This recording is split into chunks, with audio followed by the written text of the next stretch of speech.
Thank you so much to the chairs and for the invitation. The Global Compact on Migration is an opportunity for all of us to make history. And I came here as an economist because I wish for the compact to rise to that opportunity. To do that, it must propose new mechanisms for substantial, additional, lawful economic labor mobility.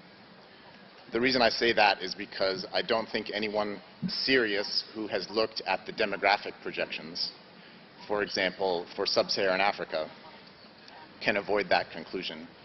800 million new labor force participants by 30 years from now.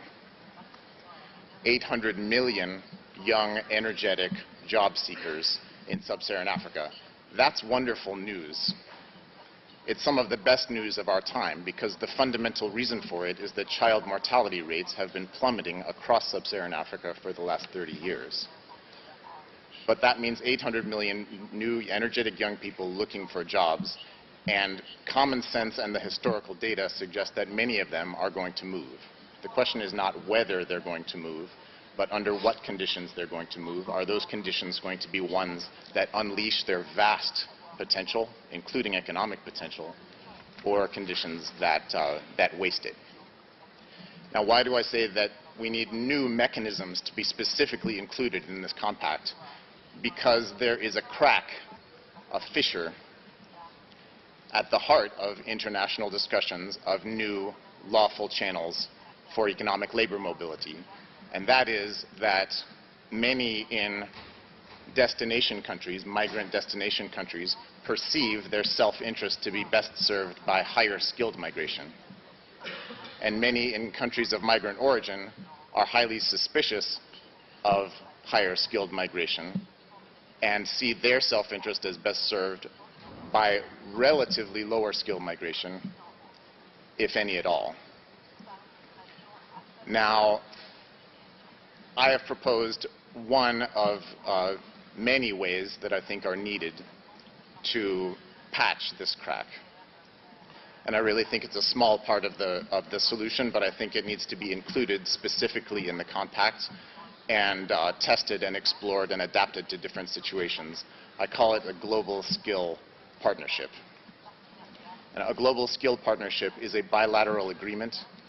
It is a way for migrant destination countries and migrant origin countries to work together to maximize the potential contribution of skilled migrants and sensibly share the benefits of skilled migration. It's an exchange of training, finance and technology for training in the country of origin before migration for potential migrants in exchange for service at the destination. So consider, for example, a nursing school in Ethiopia or in southern Turkey partnering with an employer, for example, a network of elder care centers in southern Germany together with the government of the state or Land, agreeing to provide finance and technology transfer for the training of potential migrants and non-migrants at the origin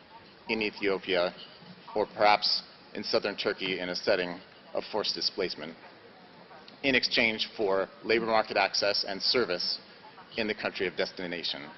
Huge potential benefits for everybody involved in this equation.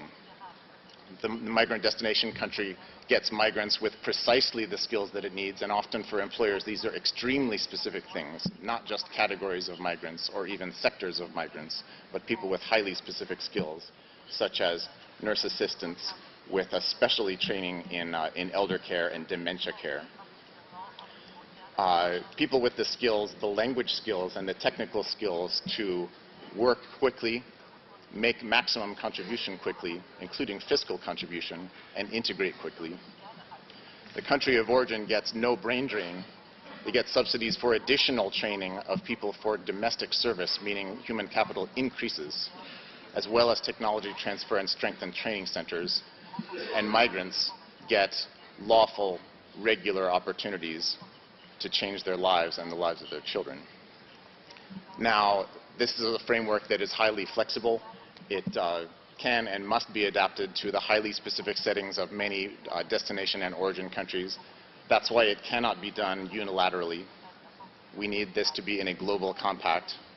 It also cannot and shouldn't be done multilaterally, simply because migration flows and the needs of different origins and destinations are so highly different and highly specific. I would love to discuss with any of you how it could be adapted to specific settings. My ask to you is to include a specific recommendation of agreements of this kind, bilateral global skill partnerships, in the Global Compact. Thank you.